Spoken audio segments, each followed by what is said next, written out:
Hey guys, welcome back to the channel. Today I'm going to break down the lighting of this classic red lip beauty shoot. For those of you who are new to the channel, my name is Michael Wright and I'm a fashion and beauty photographer based in London. On this channel I show you how I shoot and light my work. So for this shoot I'm just using one light, the Godox 8600 Pro 2 head paired up with my Parabolix 40. As a quick disclaimer, Godox have not paid me or sponsored this video in any way, but they have sent me the 8600 Pro 2 to use free of cost. I've got no intention of promoting products that I don't actually use for my work. I've spoken about my parabolic umbrellas in depth in other videos, so go and check out these videos if you want to learn a bit more about them. For a lot of the beauty work that I do, I shoot it with one light, and I really like this light to be almost directly over my head. It creates an incredibly flattering pattern of light, really defining the jawline, especially when you move into black polyboards with some negative fill, and it creates a lovely catch light in the eye. In a lot of advertising work, especially in beauty or jewellery, you'll often see a lovely catch light in the model's eye. This is something that I'm always looking for. It just kind of adds life and vibrance to the photos.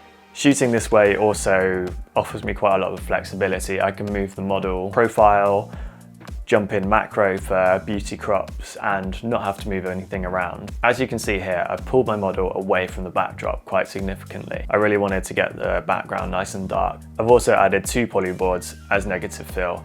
This just really helps to define the jawline. You can see that I've also diffused my parabolic. Now, generally I don't do this because you lose a lot of the benefits of using parabolic umbrellas, but every shoot's different and there's no right or wrong way of using a modifier. I just wanted to soften up the skin that little bit more. I'm shooting on the Canon R5 for this shoot with the 100mm macro RF mount.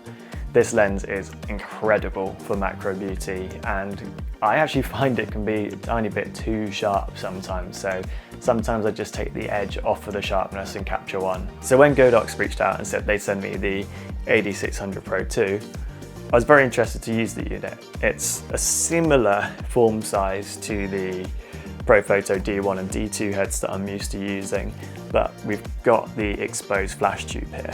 And for me, that makes a big difference to my work. It's not something that's going to matter so much to everybody, but to me, when I'm looking to get the absolute best quality of light out of a parabolic umbrella or an umbrella like the Photex Soft Lighter, it makes a big difference. If you want to see exactly what kit I'm using for this shoot, have a look in the description below.